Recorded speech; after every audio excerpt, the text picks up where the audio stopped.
Good morning all of you.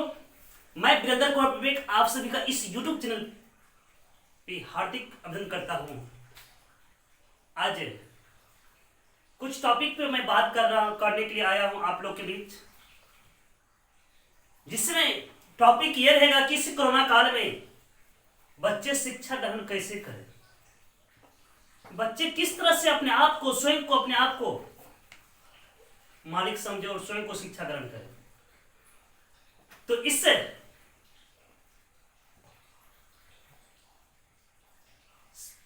Topic में हमारे साथ देने आ रहे हैं हमारे मित्र जो खगड़िया के हैं, सवेरा सिंह। तो हम चाहेंगे एक बार हमारे सवेरा सर के लिए ताली जोरदार बजा दीजिए। चलिए आ गए हमारे sir. Good morning all of you. आज हमें बहुत दिनों के बाद वीरेंद्र सर जो परफेक्ट चॉइस के फाउंडर हैं, उनसे बहुत दिनों के बाद इस कोरोना काल में मिलने का मौका मिला, जिनके बाद हमें आज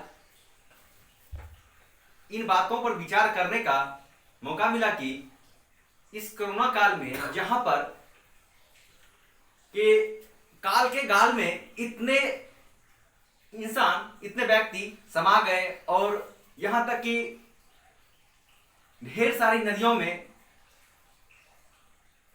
मरे हुए इंसानों को बिना जलाए हुए बहा दिया गया। ये सब कहीं ना कहीं प्राकृतिक आपदाएं के साथ साथ में मानवीय आपदाएं भी देखने के लिए मिल रहा है। मानवीय आपदाएं इसलिए कहा जा रहा है क्योंकि जहां एक तरफ कोरोना से पूरी तरह से शिक्षा व्यवस्था से लेकर व्यापार तक छिन्न भिन्न हो चुका है, और इस दौरान जहां पर कहा जा रहा है कि आपदा में प्रबंधन, और यहां पर कुछ ऐसे व्यक्ति हैं जो बोला जाए कि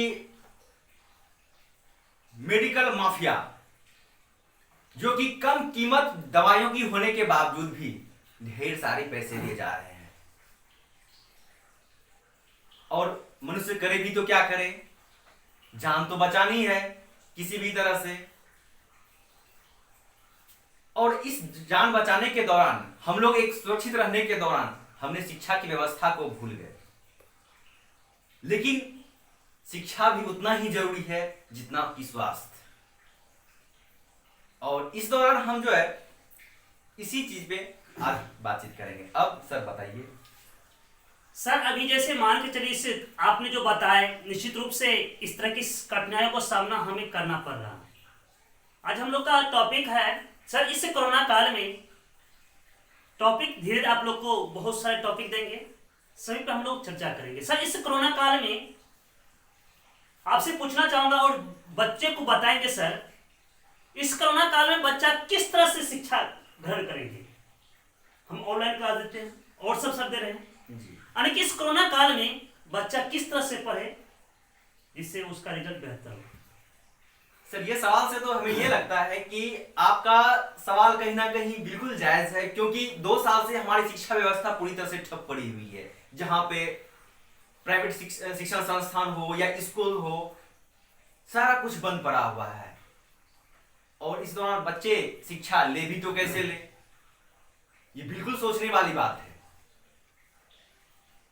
और जो बच्चे अगर पढ़ाई नहीं करेंगे वो बच्चे फिर पास कैसे करेंगे। उन्हें तो आगामी चाहे हमारा मैट्रिक का एग्जाम हो, चाहे हमारे 12वीं का एग्जाम हो, उनको तो पास करनी है।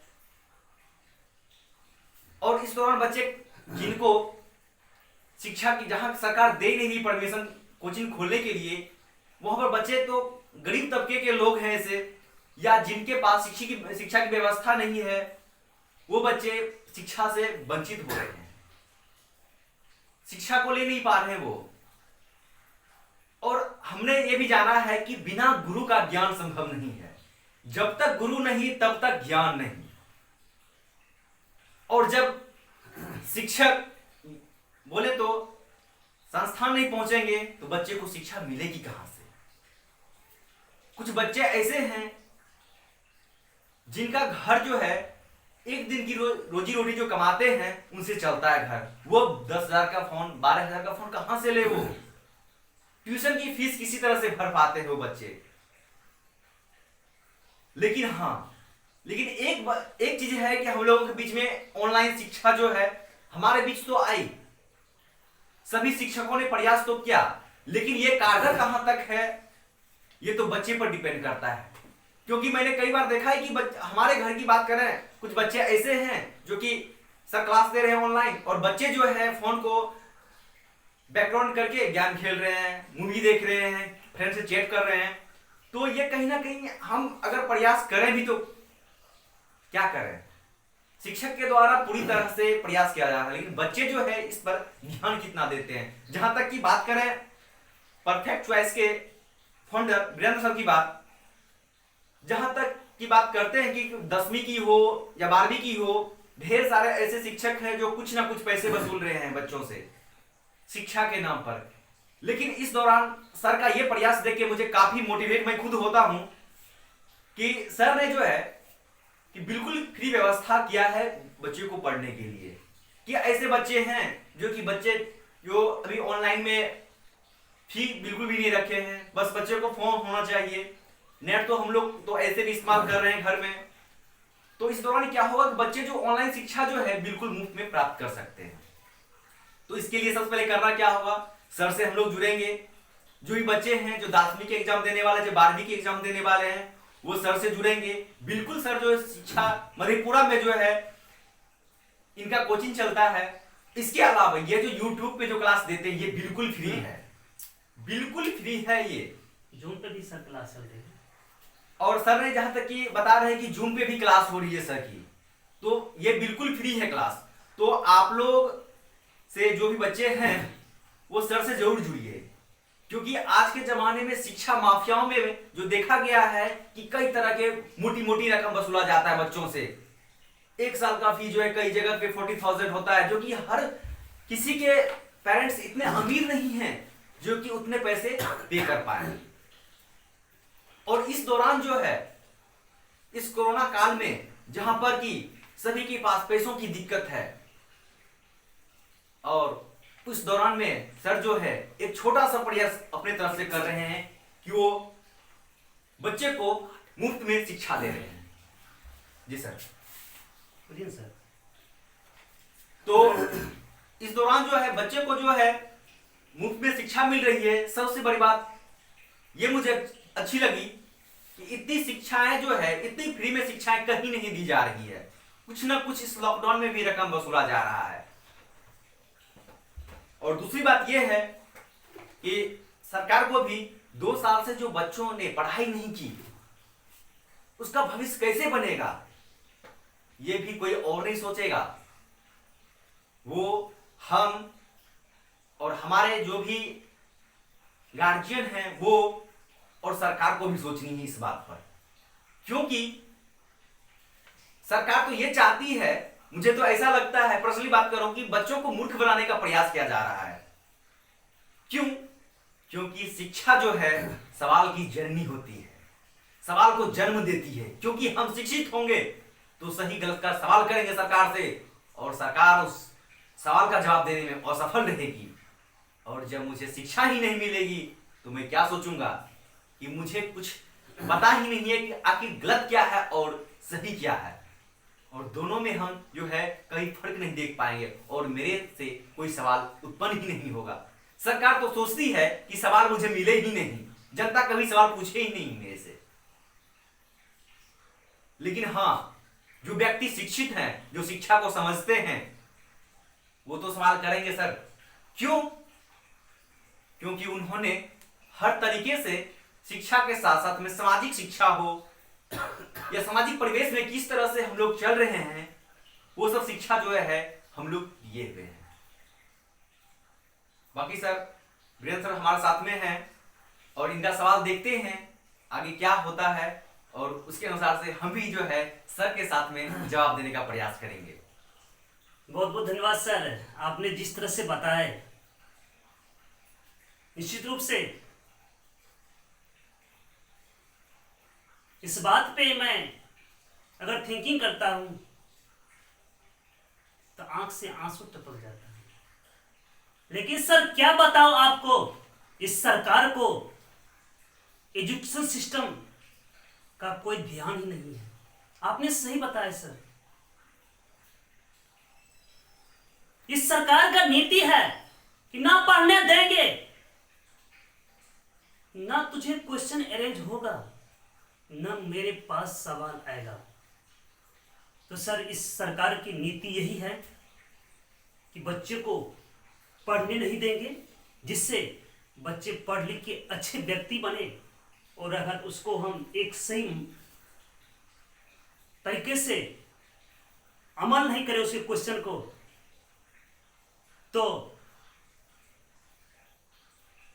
यही कारण है कि हमारे सरकार शिक्षा को एक नीचे स्तर पर देख रहे हैं। सर एक दो टॉपिक पे और बात करेंगे बहुत बहुत कम समय में। सर अभी के टाइम में आपने बताया कि बहुत ऐसे शिक्षक हैं जो फी वसूली कर रही है। बिल्कुल सही बात बताए सर आप। कभी सोचिए सर उस शिक्षक के लिए जिन्होंने इस कोचिंग इस स्कूल पे डिपेंड होंगे, सर वो कैसे अपनी फैमिली का भरण पोषण करते होंगे, क्योंकि वो तो कुछ किसी माध्यम से क्लास दे रहे हैं, लेकिन अगर उन्हें पैसा नहीं मिलेगा तो सर नेट पैक भी कहां से भराएंगे। सर आपसे कहेंगे कि इस शब्दों पे दो शब्द बोलेंगे। सवाल तो काफी गंभीर है और जवाब भी देना अनिवार्य है, क्योंकि सर ने सवाल किया है तो जवाब भी देना बनता है। बिल्कुल सर, कहीं ना कहीं आपकी सवाल जो है मुझे अंदर से झकझोर दी, क्योंकि जो शिक्षक जो है कोचिंग पर डिपेंड थे, शिक्षण संस्थान पे डिपेंड थे, जो शिक्षक प्राइवेट शिक्षक जिनको कि 7,000 8,000 कहीं पर तो उससे भी कम पैसे दिए जाते हैं, वो शिक्षक जो है अपने घर को कैसे चलाएंगे। लेकिन हाँ सर, एक बात मैं ये बताना चाहता हूं, कुछ शिक्षक जो अपनी मामूली सी कीमत लेके शिक्षा व्यवस्था को दुरुस्त कर रहे हैं, शिक्षा देने की प्रयास कर रहे हैं, उनके लिए तो ठीक है। लेकिन कुछ शिक्षक ऐसे भी हैं जो कुछ कोर्स के 40,000 50,000 लिए जा रहे हैं। इस दौरान सर गरीब के बच्चे तो नहीं पढ़ सकते, गरीब के बच्चे तो असहाय रह जाएंगे, शिक्षा से अशिक्षित रह जाएंगे। उनके लिए तो सर बिल्कुल सही है कि जो कम कीमत पे कम पैसे लेकर फीस लेकर वो जो है शिक्षा की व्यवस्था को दुरुस्त किए हुए हैं, क्योंकि उनका भी परिवार चलता है उन्हीं के बच्चों के पैसे से। अगर बच्चे पैसे नहीं देंगे तो ऐसी हालत हो चुकी है कि अभी जो है कुछ दिन पहले मैंने पेपर में देखा था कि पटना के बड़े बड़े संस्थान जो है अपने टेबल कुर्सी जो है जिनपे बच्चे बैठ के पढ़ाई करते थे उनको बेच रहे हैं, सिर्फ इसलिए कि उनके घर जो है चलाने में वो काफी परेशानी हो रही है, पैसे नहीं आ रहे हैं संस्थान से। और उस दौरान शिक्षण संचालक करे भी तो क्या, क्योंकि हमने जो है बिहार की स्थिति की बात करें, यहां पर जो है कई ऐसे संस्थान हैं कि पूरी तरह से जो है शिक्षक उसी पर टिके हुए हैं, और उन्हें जब पैसा नहीं मिलेगा, उन्हें जब कोई रकम नहीं आएगा, वो घर कैसे चलाएंगे। और सरकार को भी इस चीज पे ध्यान देना जरूरी है, क्योंकि एक बात मैं बताना चाहता हूं, थोड़ा सा जो है किसी को कष्ट हो जाएगा जो भी इस वीडियो प्रसारण में को देख रहे होंगे, क्योंकि अभी जो आप सरकारी स्कूल की बात कर रहे हैं कि लॉकडाउन है फिर भी उन्हें पैसे मिलते हैं। लेकिन एक बात मैं कहता हूं कि स्कूल में पढ़ाई कितनी होती है, कभी आपने सोचा जितने भी बच्चे आज 80% 90% 96% लाते हैं वो प्राइवेट संस्थान का देन है। आपके सरकारी स्कूल के बच्चे या सरकारी स्कूल के शिक्षक के द्वारा वो पढ़ाए नहीं जाते हैं, क्योंकि यहाँ की सरकार जो है बिल्कुल गूंगी हो चुकी है। और यहाँ के जो है जो भी ऐसे शिक्षक हैं, फर्जी शिक्षक हैं, या वो खुद शिक्षित नहीं है लेकिन वो शिक्षक बन चुके हैं, वो क्या पढ़ाते हैं? उनको सिर्फ ये होता है कि मुझे नौकरी मिली है। क्या चीज की नौकरी मिली है ये नहीं पता है उन्हें। उनका कर्तव्य क्या बनता है स्कूल बच्चे को पढ़ाना, वो कर्तव्य को भूल जाते हैं। वो सिर्फ ये जानते हैं कि मुझे नौकरी मिली है शिक्षक की। मतलब क्या कि हम पहुंचे स्कूल में और डायरी में सिग्नेचर किए, बैठे, बच्चे को खिचड़ी खिलाए। मिड डे मील की व्यवस्था तो आप देखते ही होंगे कि पढ़ाई कम और थाली लेकर बच्चे ज्यादा दौड़ते हैं सरकारी स्कूलों में, और ये हालात बनी हुई है। इस दौरान सरकार की ये जो है शिक्षा व्यवस्था कहीं ना कहीं पूरी तरह से विफल हो चुकी है। और मैं ये कहना चाहता हूं, अगर इस दौरान में, इस लॉकडाउन के दौरान सरकार के द्वारा किसी भी प्राइवेट शिक्षक को किसी भी तरह का मुआवजा, किसी भी तरह की राशि नहीं दी गई, जबकि उन्हें यह जरूर समझना चाहिए कि जो भी बच्चे सफल हो रहे हैं, जो भी आप टॉपर्स देखते हैं बच्चे, वो सभी जो है प्राइवेट शिक्षक के द्वारा ही बनाया गया बच्चा, निर्माण होता है प्राइवेट के द्वारा। आपके सरकारी स्कूल के बच्चे नहीं हैं, क्योंकि आपके स्कूल में पढ़ाई होती कहां है? कभी जाइए, देखिए वहां की व्यवस्थाएं क्या है। व्यवस्था में आपने साइकिल की राशि दी जाती है, कपड़े की राशि दी जाती है, खिचड़ी की राशि दी जाती है, चावल की राशि दी जाती है। क्या इससे हमारा शिक्षा दुरुस्त हो जाएगा? आप क्या सोचते हैं इससे जो है हमारा शिक्षा आगे निकल, शिक्षा जो हमारी व्यवस्था है जो आगे निकल जाएगी? वो कभी नहीं संभव है। ये जो कुछ भी संभव है प्राइवेट शिक्षक के द्वारा संभव है। जहां तक कि सर का जो सवाल था, ये सवाल का जवाब देने में मैं कहीं ना कहीं सक्षम हूं। मैं उन शिक्षकों की बात नहीं करता हूं जो शिक्षक जो है कुछ कम कीमत पे अभी भी पढ़ा रहे बच्चे को, शिक्षा व्यवस्था को दुरुस्त कर रहे हैं, लेकिन मैं उस शिक्षण संस्थान की बात करना चाहता हूं, बड़े बड़े संस्थान जो शिक्षा माफिया से जुड़े हुए हैं, जो एक एक कोर्स का 40,000 50,000 रुपये अभी भी फी वसूल करते हैं। क्या सभी के गार्जियन इतने अमीर हैं इस लॉकडाउन में 40,000 50,000 फी जमा करेंगे? संभव है नहीं, क्योंकि आज दिन के जो है जो व्यक्ति जो है 500 रुपए कमाते थे एक दिन का, तो घर के जो है राशन में, बच्चों के कपड़े में, पढ़ाई में खर्च होता है, और इस दौरान कहां से इतनी मोटी रकम जमा कर पाएंगे? तो जहां तक की बात हुई, सर से जुड़िए। सर जो है वो भी मामूली सा भी पैसा नहीं ले रहे हैं, बिल्कुल मुफ्त शिक्षा व्यवस्था को कायम करके रखे हुए हैं लॉकडाउन में। सिर्फ इसलिए नहीं, ये अपने आप को ऊंचा देखना चाहते हैं, सिर्फ इसलिए कि बच्चे को ऊंचा देखना चाहते हैं। शिक्षक तो, एक बात मैं बोलना चाहता हूं, शिक्षक तो हमेशा जो है अपने स्थान पे ही रह जाते हैं। अगर कभी देखते होंगे शिक्षक साइकिल से चलते होंगे, लेकिन उनके बच्चे जो हैं आज डॉक्टर बन जाते हैं, 4 व्हीलर में गाड़ी पे चढ़ते हैं, बड़े बड़े जो है जॉब ले लेते हैं। शिक्षक कहां रहते हैं? वो जहां थे वहीं रह जाते हैं। और उनके मन में ये कुर्बानी जो है, ये कुर्बानी नहीं, ये शिक्षा ही है, जो बच्चे को इतना शिक्षा देकर इतने बड़े पद तक पहुंचाते हैं। और शिक्षक कहां रह गए? वो एक ही स्थान पर आ जाते हैं। तो हम जो है बच्चों से ये आग्रह करते हैं, जो भी शिक्षक से आप पढ़ते हैं, शिक्षक के साथ साथ में अपने माँ पिताजी, आसपास के पड़ोस जितने भी हमसे बड़े हैं, उनका सम्मान कीजिए। शिक्षा के साथ साथ में हमें संस्कार भी होना जरूरी है।